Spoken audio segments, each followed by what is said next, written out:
দ্বিতীয় বিশ্বযুদ্ধের সময় এক বিখ্যাত এক্সপ্লোরার জার্মানিদের হাত থেকে একটা অদ্ভুত ডিভাইস উদ্ধার করে।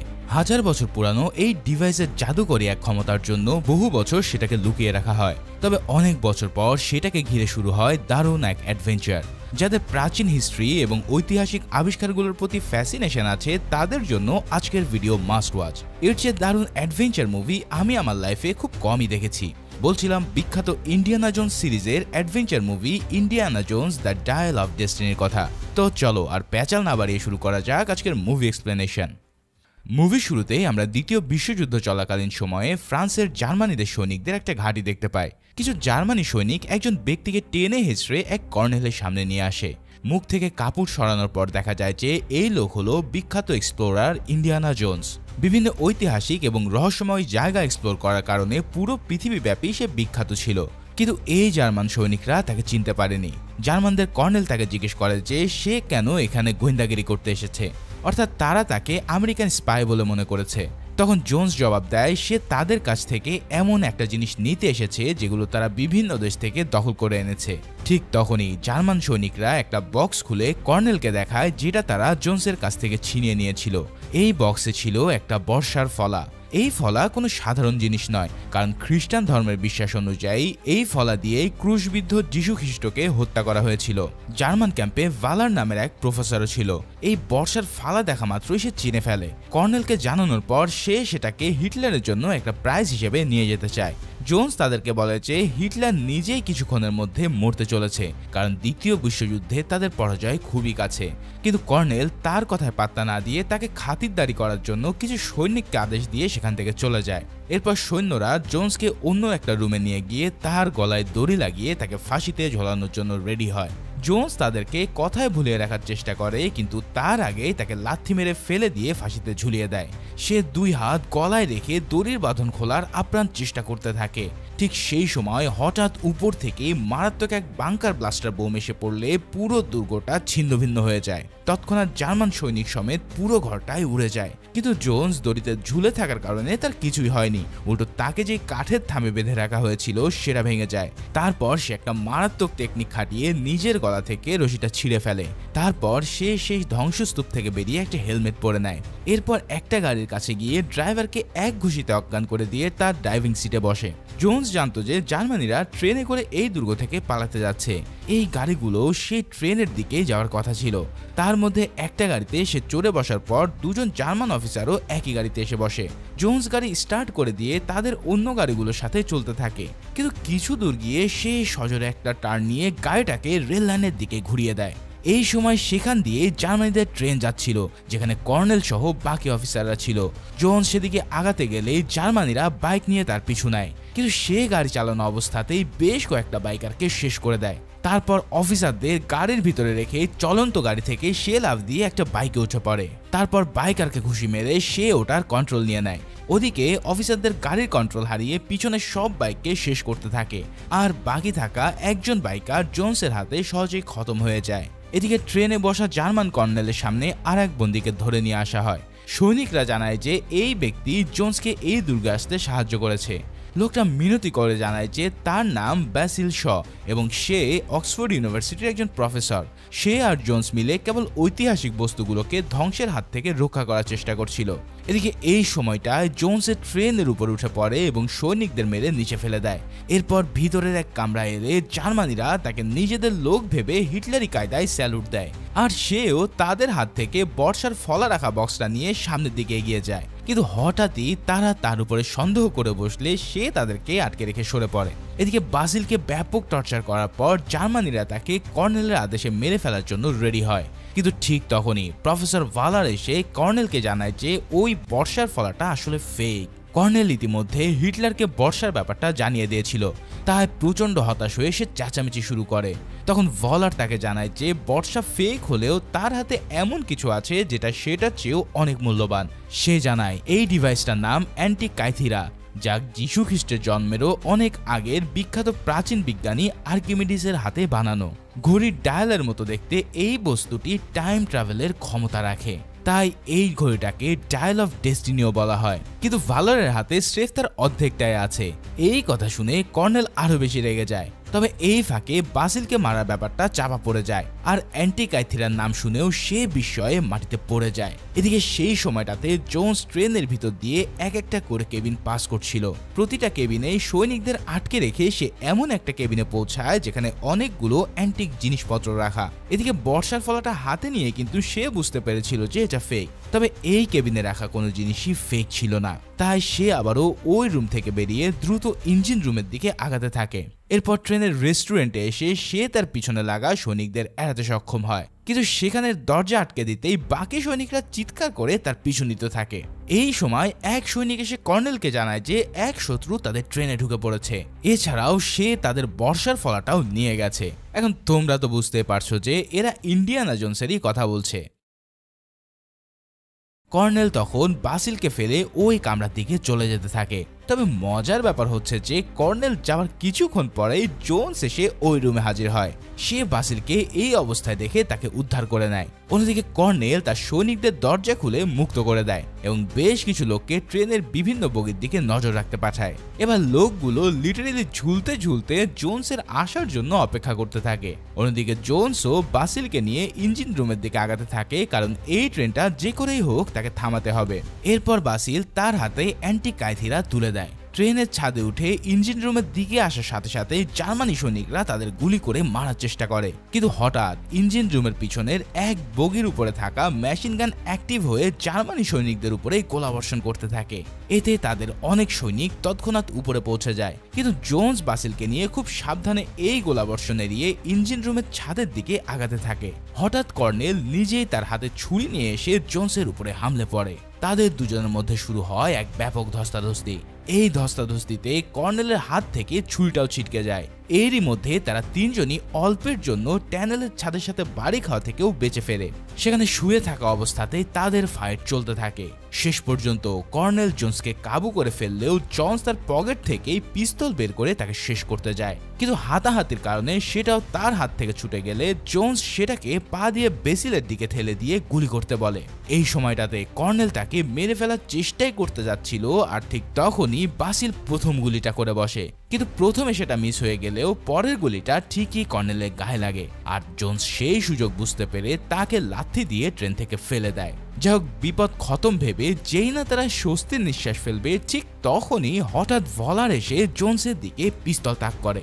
জোন্স বুঝতে পারে যে সে অ্যান্টিকাইথিরিয়া নিতে এসেছে, তাই সেও বাধ্য হয়ে তার দিকে সেটা ছুড়ে দেয়। তবে পরক্ষণেই সে বাসিলের চিৎকার শুনে শরীরকে এক ঝাটকায় ঝাঁকিয়ে নেয়, না হলে বিশাল এক পাইপের বাড়ি খেয়ে সে সোজা উপরে চলে যেত। জোন্স সেটাকে এড়াতে পারলেও ভলার বাড়ি খেয়ে বহু দূরে ছিটকে পড়ে। ফাইনালি মুক্ত হওয়ার পর জোন্স আর বাসিল ভাবতে থাকে যে তারা এই ট্রেনটাকে কিভাবে থামাবে। ঠিক তখনই তারা মাথার উপরে অ্যালার্ট ফোর্সের বিমান দেখে বুঝতে পারে যে এই ট্রেনের উপরে অতি দ্রুত বোম্বিং হতে চলেছে।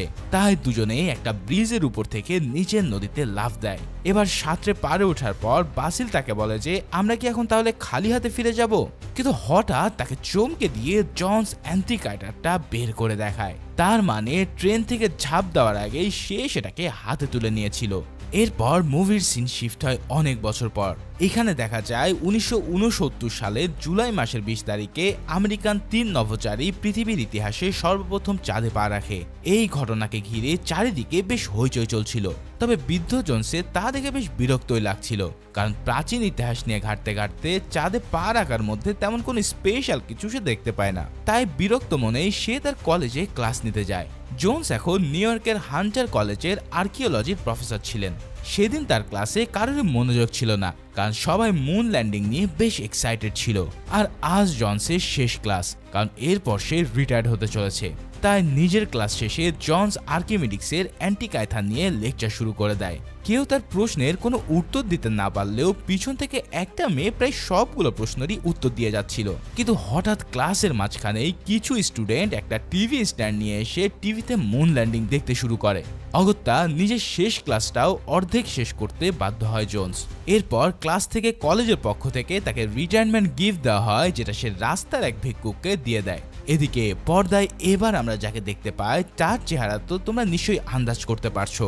এই সেই জার্মানি প্রফেসর ভলার, যে অনেক বছর আগে পাইপের প্রচন্ড আঘাত খেয়ে ট্রেন থেকে ছিটকে পড়েছিল, কিন্তু সে যাত্রায় সে বেঁচে যায় আর সে এখন নিউ ইয়র্কে বাস করে।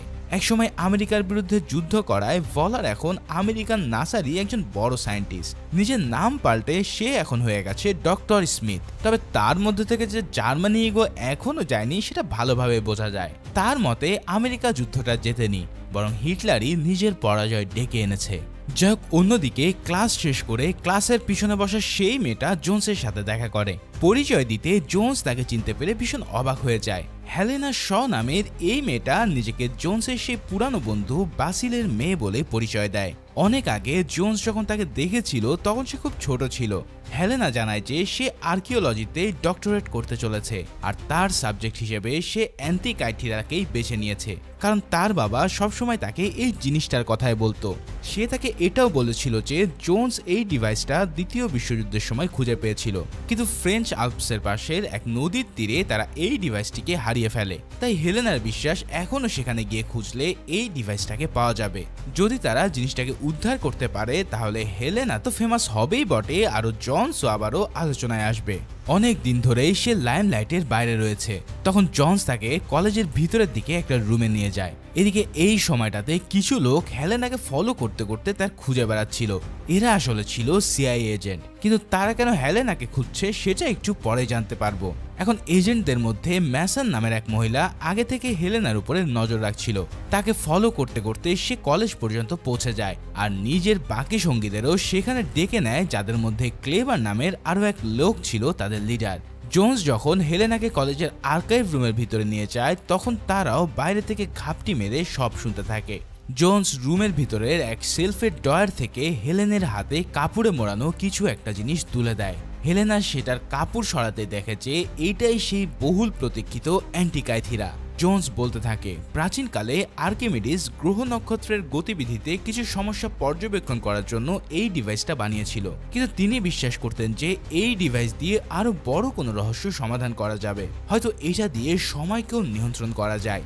এই ডিভাইস যেন বেহাত না হয় তাই তিনি সেটাকে দুভাগ করে দু জায়গায় লুকিয়ে রাখেন। এর বাকি অর্ধেকটা কোথায় আছে তা জানার জন্য একটা ম্যাপ আছে, আর সেটা পেলে বাকি অর্ধেকটাও পাওয়া যাবে। তবে বাসিল বিশ্বাস করত যে এই ডিভাইসে ভবিষ্যৎ দেখার ক্ষমতা আছে, আর যদি এটা বেহাত হয় তাহলে বিশাল বড় সমস্যা ঘটে যাবে। তখন হেলেনা বলে ওঠে, তাই বাবা এটাকে ধ্বংস করতে বলেছিলেন। এই কথা শুনে জোন্সের মনে কেমন যেন খটকা জেগে ওঠে।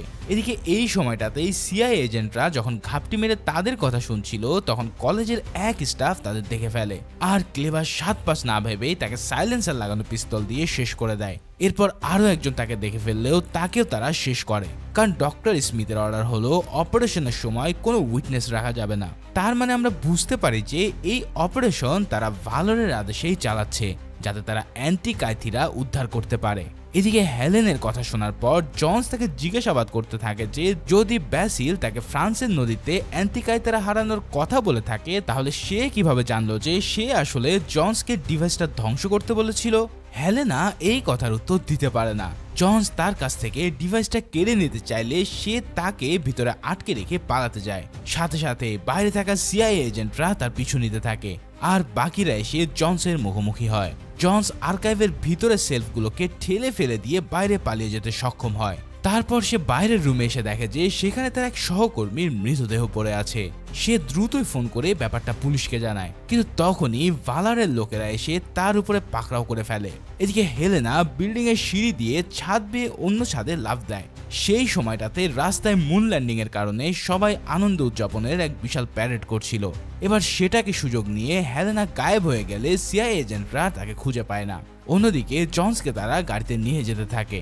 সে এটা বুঝতে পারে যে এরা আসলেই সিআইএর লোক। তারা তাকে হেলেনের ব্যাপারে জিজ্ঞেস করতে শুরু করে, কিন্তু এদিকে ভ্যানের ড্রাইভার প্যারেডের জন্য পুলিশের বাধার মুখে পড়ে সামনের দিকে আগাতে পারে না।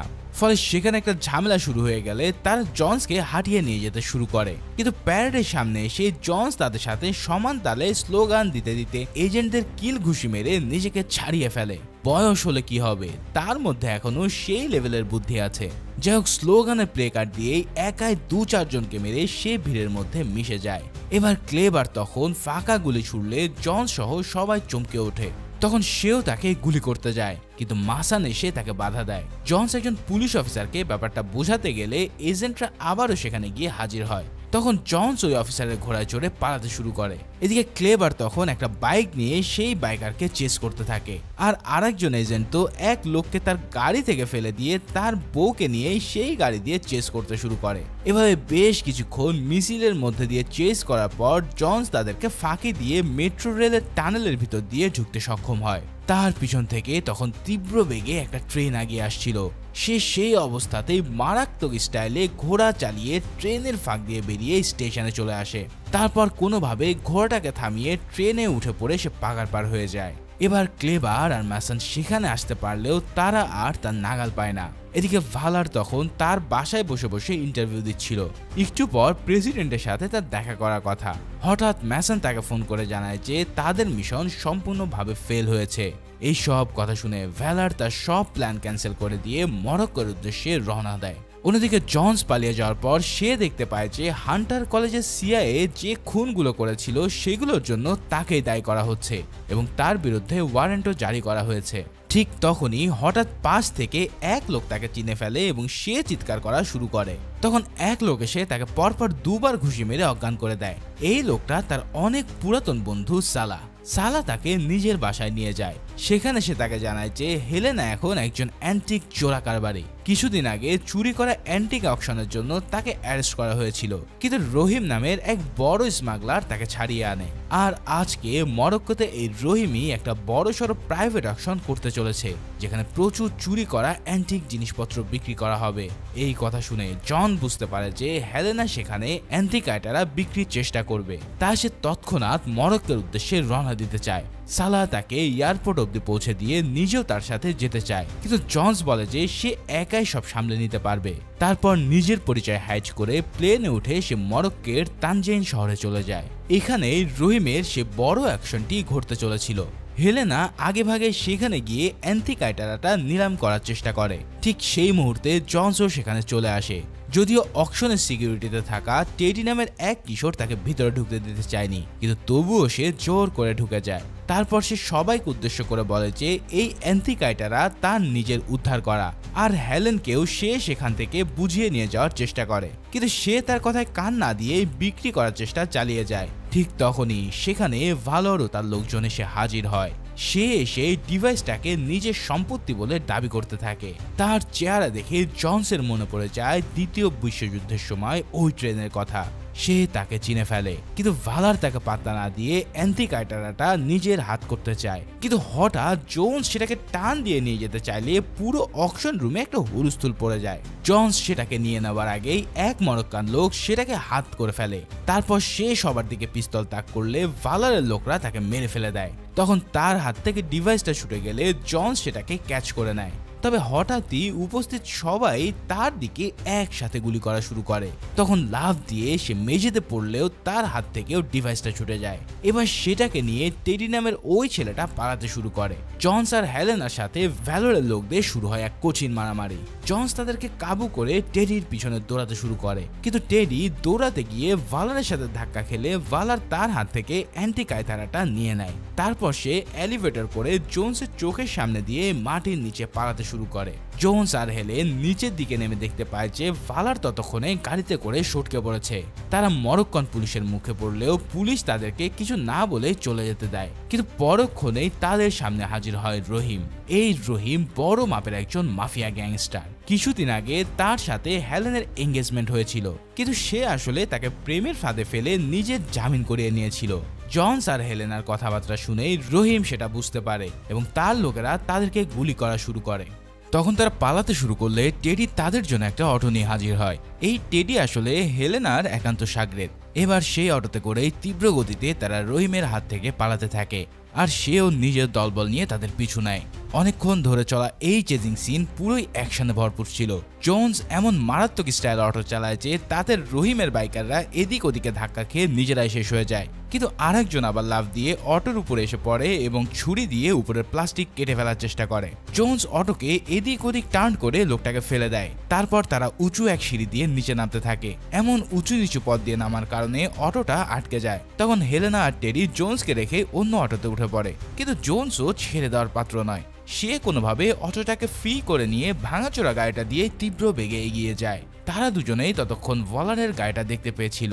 এদিকে রহিমও তখন তাদের পিছনে লেগে আছে। সে এসে হেলেনার গাড়িকে ধাক্কা দিলে সেটা বেসামাল হয়ে জোনসের গাড়িকে ধাক্কা দেয়। তাতে তারা ব্যালেন্স হারিয়ে গেলে দূরের এক বিশাল ট্রাক এগিয়ে আসতে দেখে সে লাফ দিয়ে হেলেনের গাড়িতে উঠে পড়ে। এবার হেলেনা ভলারের গাড়ির কাছে গিয়ে চলন্ত অটো থেকে লাফ দিয়ে তাকে ধরার চেষ্টা করে।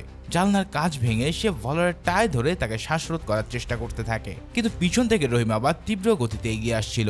তাই টেডিকে অটোর কন্ট্রোল দিয়ে জোন্স কোনোভাবে হেলেনকে আবারও গাড়ির ভিতর নিয়ে আসতে সক্ষম হয়। মানে একের পর এক অ্যাকশন চলতেই থাকে। তবে শেষ পর্যন্ত ভলার গাড়ি নিয়ে পালাতে সক্ষম হয়, আর রহিমও হেলেনাদের পিছু ধাওয়া করে, কিন্তু জোন্স চিপা রাস্তা দিয়ে অটো চালানোর কারণে রহিম তার গাড়ি নিয়ে সেখানে আটকে যায়। ফাইনালি লম্বা এই চেজিং এর পর তারা বেঁচে ফিরতে সক্ষম হয়। এদিকে ভলার ততক্ষণে অ্যান্টিকাইথিরা নিয়ে প্লেনে উঠে পড়েছে। সেখানে ম্যাসন তাকে জানায় যে ইউএসএ প্রেসিডেন্ট তার উপরে খুবই নাখোশ, তার উপর তার কারণে 3 জন আমেরিকান নাগরিক মারা গেছে। তখন ভলার জানায় যে সে আমেরিকায় ফিরে না গিয়ে মেডিটেরিয়ান সিয়ে অ্যান্টিকাইটির অন্য একটা পার্ট খুঁজতে যাবে। তবে হঠাৎ তার লোকেরা প্লেনের পাইলট সহ উপস্থিত সব সিআইএ এজেন্টকে মেরে ফেলে। ম্যাসনকেও তারা গুলি করে দেয়, কিন্তু ক্লেভার ছিল ভালোরের লোক, তাই একমাত্র তারই কিছু হয় না। ম্যাসন মারা যাওয়ার আগে ভালার তাকে বলে যে তার আসল নাম ডক্টর স্মিথ নয়, বরং তার নাম ইউগেন ভলার। এদিকে জন্সরা রহিমের কাছ থেকে বেঁচে ফিরলেও তাদের অটোর ইঞ্জিন ওভারহিটিং এর কারণে বন্ধ হয়ে যায়। তখন কিছুক্ষণের জন্য তারা বিরতি নিতে থাকে। এই বিরতিতে হেলেনা জোন্সকে জানায় যে তার বাবা ব্যাসিল অ্যান্টিকাইটিরা নিয়ে রিসার্চ করতে করতে অনেকগুলো নোটবুক লিখেছিল। এই নোটবুকগুলোতে অ্যান্টিকাইথিরার অন্য পার্টগুলো খুঁজে পাওয়ার জন্য কোড লিখে রাখা সেই গ্রাফিক ও পাথরটা কোথায় পাওয়া যাবে তার উল্লেখ ছিল। সেই জায়গাটা ছিল প্রাচীন গ্রিসের মেডিটেরিয়ান সিতে ডুবে যাওয়া এক প্রাচীন জাহাজের ধ্বংসাবশেষ। তাদের কাছে অ্যান্টিকাইটিরার সেই গ্রাফিকটা ছিল। হেলেনা টেডিকে নিয়ে সেখানে যেতে চাইলে জোন্স জানায় যে তার এক পুরাতন বন্ধু সেখানে আছে। সে একজন দক্ষ ডুবুরি এবং তাদের জন্য সে ড্রাইভিং এর ব্যবস্থা করতে পারবে। হেলেনা রাজি হলে জোন্স লিটারেলি চুইংগাম দিয়ে অটোর ইঞ্জিন লিক সারিয়ে দেয়। এরপর তারা তিনজনই গ্রিসের দিকে ট্রাভেল করে। সেখানে পৌঁছানোর পর জোন্স তার পুরাতন বন্ধু রেনির সাথে দেখা করে। সব শুনে রেনি তাদের জন্য রাতে থাকার ব্যবস্থা করে এবং স্কুবা ডাইভেরও ব্যবস্থা করার কথা দেয়। রাতের বেলা জোন্স হেলেনকে দ্বিতীয় বিশ্বযুদ্ধ শুরু হওয়ার সময় যে ক্যালেন্ডারটা ছিল তার সাথে নাকি এই বছরের দিনক্ষণ পুরোপুরি মিলে যাচ্ছে। হয়তো এই জিনিসটাও অ্যান্টিকাইটিরার সাথে কানেক্টেড। আসলেই হয়তো এটা দিয়ে সময় নিয়ন্ত্রণ করা যায়, কিন্তু হেলেনা বলে সে ম্যাজিকে নয়, কেবল টাকায় বিশ্বাস করে। তাই পরের দিন সকালে রেনি তার জাহাজে করে জোন্সদের সমুদ্রের মাঝখানের সেই জায়গাটাতে নিয়ে যায়। স্কুবা ডাইভিং এর স্যুট পরে সমুদ্রে নামার আগে সে সবাইকে ইল মাছদের ব্যাপারে সাবধান করে, কারণ একবার এই মাছগুলো খপ্পরে পড়লে তাদের জান নিয়ে আসা খুবই মুশকিল। এরপর হেলেনা, জোন্স আর রেনি স্কুবা ডাইভ দেয়। দেখতে দেখতে তারা সমুদ্রের তলায় সেই জাহাজের ধ্বংসাবশেষের কাছে পৌঁছে যায়। আশেপাশে পড়ে থাকা কঙ্কাল স্তূপ সরিয়ে হেলেনা গ্রাফিকো বক্সটা খুঁজে পায়, কিন্তু হঠাৎ জোন্স পড়ে যায় ইল মাছের খপ্পরে। তার হাতে থাকা ফ্লেয়ার দিয়ে বেশ কিছুক্ষণ সে মাছগুলোর সাথে লড়াই করে, কিন্তু সে এখানে এসে দেখতে পায় যে এই জাহাজ ইতিমধ্যে ভলারের কবজায়। সে তার লোকজন নিয়ে এসে সবাইকে জিম্মি করে রেখেছিল। গ্রাফিকো বক্সটা নেবার পর সেটা খুলে যে কাঠের খণ্ডটা পাওয়া যায় তাতেই লেখা আছে অ্যান্টিকাইটিরার অন্য অর্ধেক পার্টের লোকেশন, কিন্তু সেগুলো কোড ল্যাঙ্গুয়েজে লেখা। জোন্স এই কোড পড়তে জানতো, তাই ভলাররা তাকে কোড পড়ে শোনাতে বলে, কিন্তু সে তাতে রাজি না হলে ভলার তার চোখের সামনে রেনিকে গুলি করে মেরে ফেলে। এই দৃশ্য দেখে হেলেনা নিজের জান বাঁচানোর জন্য জোন্সের নিষেধ সত্ত্বেও কোড পড়ে ফেলতে রাজি হয়ে যায়, কারণ সেও তার বাবার কাছ থেকে এই কোড শিখেছিল। সে ভলারের কাছ থেকে $1,00,000 দাবি করলে ভলার তার চেয়েও অনেক বেশি মূল্যের কিছু গোল্ডের টুকরো তাকে দিয়ে দেয়। তারপর হেলেনা সেই কোডটা পড়তে শুরু করে। এই কোডটা পড়তে পড়তে সে এক হাত পিছনে নিয়ে ভীষণ চালাকের সাথে জোন্সের সাহায্যে লুকিয়ে একটা এক্সপ্লোসিভ ডিভাইস তৈরি করতে থাকে। হেলেনা ভলারকে জানায় যে এই কোড অনুসারে অ্যান্টিকাইটেরার বাকি অর্ধেকটা গ্রিসের বিখ্যাত স্কুল অফ ম্যাথমেটিক্সের পাশে আলেকজান্ড্রিয়া লাইব্রেরির পাশে আর্কিমিডিক্সের কবরের সাথে সমাহিত করা আছে, কিন্তু অদতে এটা ছিল একটা ভুল লোকেশন। অ্যাড্রেস বলা শেষ হওয়া মাত্রই সেই এক্সপ্লোসিভ ডিভাইসটা নিচে ফেলে দিয়ে জাহাজের ভিতর তারা একটা বড়সড় এক্সপ্লোশন ঘটায়। তারপর তারা তিনজনই গ্রাফিকোকে সাথে নিয়ে ছোট্ট এক বোটে উঠে পালিয়ে যায়। এবার জন্স গ্রাফিকো হাতে নিয়ে বুঝতে পারে যে হেলেনা ভলারকে ভুল লোকেশন দিয়েছে। কাঠের তৈরি এই বস্তুটা এত ভারী হওয়ার তো কথা না, নিশ্চয়ই কাঠের ভিতরে ভারী কিছু আছে। তখন জোন্স হঠাৎ লাইটার বের করে কাঠটাতে আগুন ধরিয়ে দেয়। সাথে সাথে উপরে কাঠ পুড়ে গিয়ে বেরিয়ে আসতে থাকে সেই গ্রাফিকো পাথর। খাঁটি স্বর্ণের তৈরি বড় এক চাকতির মধ্যে খোদাই করা কোডে লেখা আছে অ্যান্টিকাইটিরার আসল লোকেশন। সেটা থেকে জানা যায় আর্কিমিডিক্সের কবরটা সিসিলি শহরের মধ্যে বিখ্যাত গুহা দ্য ইয়ার অফ ডাইনিসিয়াসের ভিতরে অবস্থিত। জনস, হেলেনা আর টেডি তৎক্ষণাৎ সিসিলিতে চলে যায়। টেডি কিন্তু জনসের উপরে আর ভরসা রাখতে পারছিল না, কারণ তার মনে হচ্ছিল যে সে তাদেরকে অ্যান্টিকাইটারাটা সেল করতে দেবে না, বরং সে সেটাকে মিউজিয়ামে দান করবে। তাই নিজেই সে গুহার উদ্দেশ্যে যাত্রা করার জন্য রেডি হয়, কিন্তু তার আগে ভলারের লোকেরা এসে তাকে কিডন্যাপ করে একটা ভ্যানে তুলে নেয়। দূর থেকে এই দৃশ্য দেখে জোন্স হেলেনাকে ব্যাপারটা জানায়, তবে তার বিশ্বাস ভলার টেডিকে কিছুই করবে না, শুধুমাত্র তাকে ব্যবহার করে গুহার লোকেশন বের করবে। এরপর তারা খুব দ্রুতই সেই গুহাতেও পৌঁছে যায়। বিশাল এই গুহার ভিতরে ঢোকার পর তাদেরকে আর্কিমিডিক্সের কবর খুঁজতে হবে। এই করে উচ্চ শব্দে হারিকেন এবং তার প্রতিধ্বনির কথা বলা ছিল। সেখান থেকে জন বুঝতে পারে যে তাদেরকে শব্দ তৈরি করতে করতে সামনে এগোতে হবে। এখন যেখান থেকে সবচেয়ে বেশি জোরে প্রতিধ্বনি পাওয়া যাবে ঠিক সেখানেই রয়েছে আর্কিমিডিক্সের কবর। সেই অনুসারে তারা চিৎকার করতে করতে আগাতে থাকে এবং কিছুক্ষণ পর তারা কাঙ্ক্ষিত লোকেশন পেয়ে যায়। তবে ইতিমধ্যে ভলারও সেখানে পৌঁছে গিয়েছিল। গুহার ভিতরে ঢুকে তারা বুঝতে পারে যে জোন্স এবং হেলেনা কোন দিকে গেছে। অন্যদিকে জোন্স আর হেলেনা আর্কিমিডিক্সের কবর খুঁজতে খুঁজতে ভীষণ এক সরু পথ দিয়ে চলে এসেছে। তবে এই পথে ঢুকতে গিয়ে হঠাৎ তাদের গায়ে অসংখ্য পোকামাকড় জেগে বসে। কোনোভাবে সেগুলোকে ঝেড়ে ফেলে সামনে এগিয়ে তারা পানি ভর্তি একটা পুল দেখতে পায়। এই পুলের দুপাশে কিছু পাথরের খণ্ড রাখা ছিল। এই পাথরগুলো দেখতে এবং কোড মিলিয়ে জনস বুঝতে পারে যে এই পুলের মধ্যেই সমাধিতে ঢোকার রাস্তা লুকিয়ে আছে। হেলেনকে নিয়ে পুলের ভিতরে নেমে সে পাথরগুলোকে পানির ভিতরে ফেলতে থাকে। হঠাৎ সেখান থেকে সব পানি সরে গিয়ে পুলের নিচের অংশটা খুলে যায়, আর তারপরে তাদের চোখের সামনে ভেসে ওঠে ঐতিহাসিক সেই কবরটি। সমাধির উপর থেকে কাপড় সরাতেই তারা দেখতে পায় আর্কিমিডিক্সের মমি করা লাশ। সেই লাশের হাতে ধরা ছিল অ্যান্টিকাইটারার বাকি অংশ। তারা সেটাকে এবার বের করে নেয়। তবে হঠাৎ আর্কিমিডিক্সের হাতের ঘড়ি দেখে এবং তার কবরের পাশে প্লেনের মতো দেখতে ফিনিক্স পাখির নকশা দেখে তারা বুঝে যায় যে আর্কিমিডিক্স আসলে ভবিষ্যতের কথা জানতেন। তার মানে অ্যান্টিকাইটারা যে টাইম ট্রাভেল করতে পারত এটা পুরোপুরি সত্য। এদিকে এই সময়টায় ভলারও তার দলবল নিয়ে ধীরে ধীরে তার সমাধির দিকে আগাতে থাকে। হঠাৎ টেডি তাদের হাত থেকে পালানোর চেষ্টা করলে ভলারের একটা গাট্টগোট্টা লোক তাকে হাত কড়া পরিয়ে টেনে নিয়ে যেতে থাকে। কিন্তু সমাধির পথে থাকা কাঠের ব্রিজ পার হওয়ার সময় টেডি আবারও লোকটার সাথে ধস্তাধস্তি করে এবং ব্রিজ ভেঙে তারা নিচে পড়ে যায়। লোকটাকে সেখানে আটকে রেখে সে অন্য পাশ দিয়ে বেরিয়ে যায়। এদিকে আর্কিমিডিক্সের কবরের কাছে ভলারও ততক্ষণে পৌঁছে যায়। সেখানে গিয়ে সে হেলেনাকে মারার হুমকি দিয়ে অ্যান্টিকাইটারাটা নিজের হাতে তুলে দিতে বলে। আর কোনো কিছু না পেয়ে জোন্সও ডিভাইসটা তাকে দিয়ে দিতে বাধ্য হয়। ভলার অ্যান্টিকাইটারা দুটো পার্ট জোড়া লাগিয়ে সেটাকে চালু করতেও সক্ষম হয়। কিন্তু অন্য পাশ থেকে হঠাৎ টেডি এসে লোকটার উপরে ঝাঁপিয়ে পড়লে জোন্স তার পাশের একজনকে মেরে ফেলে দেয়। তারপর সে তার পিস্তল কুড়িয়ে নিয়ে গুলি চালাতে শুরু করলে সেখানে ছোটখাটো একটা গান ফাইট হয়, কিন্তু গুলি শেষ হয়ে গেলে জোন্স তাদের হাতে জিম্মি হয়ে পড়ে। অন্যদিকে হেলেনা টেডিকে নিয়ে পালাতে পারলেও সে জোন্সকে উদ্ধার করার প্রতিজ্ঞা করে। ভলার জোন্সকে জিম্মি করে তার ভ্যানে করে নিয়ে যায়, আর হেলেনা বাইরে বেরিয়ে এসে দেখতে পায় যে ভলারের লোকেরা যাওয়ার আগে তাদের গাড়ির টায়ার পাঞ্চার করে দিয়েছে। তখন হেলেনা আশেপাশে খুঁজে একটা বাইক পায়, আর সেটাতে চড়েই সে তাদের গাড়ি ফলো করতে থাকে। ইতিমধ্যে জনসকে তারা একটা এয়ারফিল্ডে নিয়ে আসে এবং সেখানে তারা গোপন এক নৎসি স্টাইলের ঘাঁটি তৈরি করে রেখেছিল।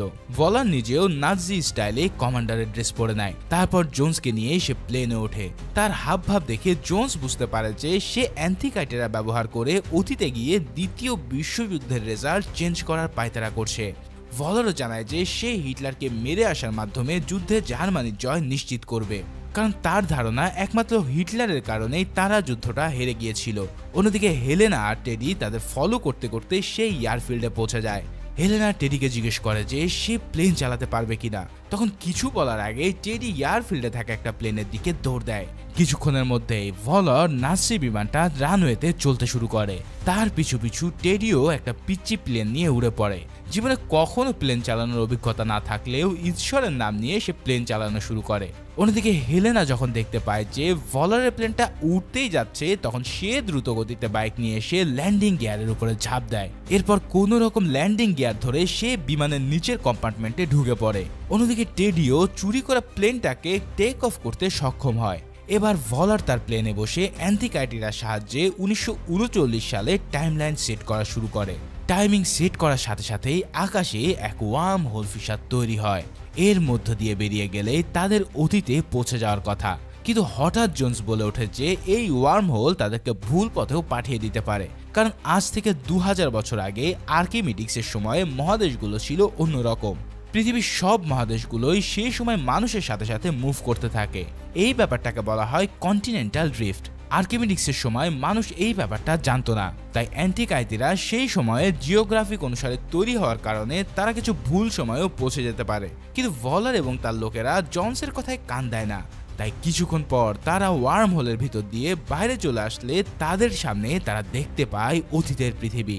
ভলার তো পারলে আনন্দে লাফিয়ে ওঠে, কারণ অতীতে গিয়ে সে হিটলারকে মেরে নাৎসি বাহিনীর লিডার হবে। কিন্তু প্লেনের জানলা দিয়ে বাইরে তাকিয়ে জোন্স যা দেখে তাতে তার চোখ ছানা বাড়া হয়ে যায়। নিচে নদীতে দেখা যাচ্ছে পুরানো কিছু বিশাল জাহাজ। এগুলো গঠন দেখে জোন্স বুঝতে পারে যে এইগুলো রোমানদের জাহাজ। তার মানে তারা সোজাসুজি খ্রিস্টপূর্ব 214 সালে চলে এসেছে। এই ব্যাপারটা বুঝতে পেরে ভলারও নিজের মাথা খুঁড়তে থাকে, কিন্তু ততক্ষণে বড্ড দেরি হয়ে গিয়েছিল। সেই সময়টাতে প্রাচীন সিসিলিতে গ্রিক আর রোমানদের যুদ্ধ চলছিল। রোমানরা তাদের মাথার উপরে প্লেন উঠতে দেখে মনে করতে থাকে যে এগুলো বোধহয় গ্রিকদের ড্রাগন। তাই ড্রাগন মারার জন্য তারা প্লেনের দিকে তীর, কামান কিংবা বর্ষা নিক্ষেপ করতে থাকে। এত জিনিস একসাথে সে প্লেনের উপর আঘাত আনার ফলে প্লেনের অবস্থা 12টা বেজে যায়। ভলারের লোকেরা প্লেনের ভিতর থেকে গুলি চালিয়ে রোমানদের মারতে থাকে, কিন্তু তাদের বর্ষার আঘাতেই তারা বরং উল্টো পটল তুলতে শুরু করে। প্লেন খারাপভাবে ড্যামেজ হয়ে যাওয়ার কারণে সেটাকে উপরে তোলা আর সম্ভব হচ্ছিল না। এদিকে হেলেনা ততক্ষণে প্লেনের নিচ থেকে উপরে উঠে আসলে ভলারের লোকেরা তার উপর আক্রমণ করে বসে। ঠিক তখনই সে মারাত্মক টেকনিক খাটিয়ে প্লেনের একটা পাল্লা খুলে একসাথে কয়েকজন নিচে লাফ দেয়। কিন্তু এই কাজটা করতে গিয়ে আর একটা লোকের সাথে ধাক্কা খেয়ে সে প্রায় নিচে পড়ে যাচ্ছিল। তবে কোনো রকমে প্লেনটাকে সে খুলতে থাকে আর লোকটাও পা ধরে ঝুলে পড়ে। তখন জোন্স লোকটাকে গুলি করে শেষ করে দেয়। এরপর হঠাৎ জোন্স তার পাশে একটা প্যারাশুট দেখতে পায়, তাই দ্রুত সেটাকে পিঠে সেটকে সে হেলেনকে নিয়ে লাফ দেওয়ার জন্য রেডি হয়। তবে তখন ভলার এসে তার দিকে পিস্তল তাক করে প্যারাশুটটা তাকে দিয়ে দিতে বলে, কিন্তু তৎক্ষণাৎ হেলেন তাকে গুলি করে দিলে সেই সুযোগে জন্স হেলেনকে নিয়ে লাফ দেয়। অন্যদিকে টেডি তখনও প্লেনের পিছু পিছু নিজের ছোট্ট প্লেনটাকে উড়াচ্ছিল। হঠাৎ প্লেনের পিছনে শুয়ে থাকা এক লোক ঘুম ভেঙে বলে, আরে আমি কোথায়? এখন একটা বাচ্চা ছেলে প্লেন উড়াচ্ছে দেখে তো তার মাথার হুঁশ একদমই উড়ে যায়। সাথে সাথে সে টেডির হাত থেকে প্লেনের কন্ট্রোলটা নিজের হাতে নিয়ে নেয়। ওদিকে ভলার প্লেনের কন্ট্রোল আর রাখতে না পেরে নিচের দিকে যেতে থাকে। এদিকে আরো মজার ব্যাপার হচ্ছে, যখন এই সব ঘটনা ঘটছিল তখন নিজ ঘর থেকে এই প্লেনটা উড়তে দেখছিল স্বয়ং আর্কিমিডিস। প্লেনটাকে দেখেই তিনি বুঝে যায় যে এটা কোনো ড্রাগন নয়, বরং ভবিষ্যৎ থেকে আসা কোনো জিনিস। তার বানানো অ্যান্টিকাইটিরার সাথে যে এটার একটা কানেকশন আছে সেটাও সে বুঝতে পারে। যুদ্ধর খুনোখুনির ভিতরে তিনি ঘোড়া নিয়ে প্লেনটাকে দেখার জন্য বাইরে বেরিয়ে যায়। তৎক্ষণাৎ ভালারের প্লেনটা মাটিতে ক্র্যাশ ল্যান্ডিং করে গেছে আর ভালারেরও দি এন্ড হয়ে গেছে। আর্কিমিডিক্স প্লেনের ধ্বংসস্তূপের কাছে এসে ভালারের হাতের ঘড়িটা নিয়ে বলে যে ইউরেকা। প্রাচীন যুগে তিনি ঘড়ি দেখে বুঝতে পারেন যে এটা ভবিষ্যতের জিনিস। তার সঙ্গীরাও প্লেনের পাশ থেকে ভবিষ্যতের অ্যান্টিকাইটিরাও খুঁজে পায়, তার মানে অ্যান্টিকাইটারাটা কাজে দিয়েছে। এদিকে হেলেনা আর জোন্স ততক্ষণে প্যারাশুট নিয়ে নিচে নেমে এসেছিল। তবে প্যারাশুট ল্যান্ডিং করতে গিয়ে জোন্স কাঁধে ভীষণ ব্যথা পায় আর টেডিও সফলভাবে প্লেন ল্যান্ডিং করাতে পারে। নিচে নেমে আসার পর গ্রিক আর রোমানদের এই ঐতিহাসিক যুদ্ধ দেখে জোন্স নিজের চোখকেই যেন বিশ্বাস করতে পারে না। তার এখান থেকে যেতেই মন চায় না, কিন্তু হেলেনা বারবার তাকে বোঝাতে থাকে যে সে আঘাতপ্রাপ্ত, এখানে থেকে গেলে সে মৃত্যু ছাড়া আর কিছুই পাবে না। এর চাইতেও আবারও প্লেন নিয়ে ওয়ার্ম হোলের পথ দিয়ে বেরিয়ে এসে নিজের টাইমে ফিরে যাওয়া বুদ্ধিমানের কাজ। কিন্তু রোমানদের এক যোদ্ধা তাকেই মারতে চলে আসে, তবে ঠিক পিছন থেকে তার পিছে কয়েকটা তীর এসে তাকে শেষ করে দেয়। এরপর জোন্সের সামনে হাজির হয় স্বয়ং আর্কিমিডিক্স। তাকে দেখেই সে নিজের চোখ ফেরাতে পারে না। তারপর আর্কিমিডিক্স যখন তাকে গ্রিক ভাষায় কিছু জিজ্ঞেস করে তখন সে উত্তর দেয় যে তারা 2000 বছরের ভবিষ্যৎ থেকে এখানে এসেছে, কিন্তু তাদের যাওয়ার কথা ছিল অন্য টাইম লাইনে। তখন আর্কিমিডিক্স তাকে বলে যে তোমাদের সব সময় আমার কাছে আসার কথা ছিল। তখন জন্স বুঝতে পারে যে তিনি অ্যান্টিকাইটিরাটাকে এমনভাবে বানিয়েছিলেন যেন ভবিষ্যৎ থেকে কেউ এই টাইম লাইনে এসে তাকে যুদ্ধে জিততে সাহায্য করতে পারে। কিন্তু হেলেনা বারবার তার কাছে মিনতি করতে থাকে যে যেন সে জন্সকে যেতে দেয়। তবুও সে থেকে যেতে চাইলে হেলেনা তাকে ঘুষি মেরে অজ্ঞান করে দেয়। তার পরের সিনে আমরা আবারও বর্তমানের টাইম লাইন দেখতে পাই। জোন্স তার বাড়ির বিছানায় চোখ খুলে দেখতে পায় যে সে 2000 বছর আগে নয় বরং বর্তমানেই আছে। হেলেনা তাকে আর্কিমিডিক্সের অ্যান্টিগাইটেরিয়ার সাহায্যে এখানে ফিরিয়ে নিয়ে এসেছিল। এর পিছনে দুটো কারণ ছিল। প্রথমত, জোন্স আহত ছিল এবং যদি সে আর্কিমিডিক্সকে জিতিয়ে দিত তাহলে অতীতের টাইম লাইন চেঞ্জ হয়ে যাওয়ার কারণে বর্তমানের টাইম লাইনও ওলটপালট হয়ে যেতে পারত। তাই তাকে নিয়ে আসার পর তার ক্ষতগুলো ব্যান্ডেজ করে তাকে চিকিৎসা দেওয়া হয়। চোখ খোলার পরে সে হেলেনকে দেখে বলে যে তাকে ওখানেই থাকতে দিলে ভালোই হতো, এখন সে কার জন্য অপেক্ষা করবে। তখন হেলেন মুচকি হেসে দরজার দিকে ইশারা করে। জোন্স সেদিকে তাকিয়ে তার স্ত্রী মারিয়ানাকে দেখতে পায়। দ্বিতীয় বিশ্বযুদ্ধে তার ছেলে মারা যাওয়ার পর অনেক দিন তারা একে অপরের থেকে আলাদা ছিল। সালাহ আর হেলেনা মিলে তাকে আবারও জোন্সের সাথে মিলিয়ে দেয়। এরপর তারা তাদেরকে একা থাকতে দিয়ে বাইরে বেরিয়ে যায়, আর বহুদিন পর একে অপরকে কাছে পেয়ে তারা আবেগ আপ্লুত হয়ে পড়ে। ঠিক এমনই একটা সিনের মধ্য দিয়ে এই অসাধারণ মুভিটা এখানেই শেষ হয়।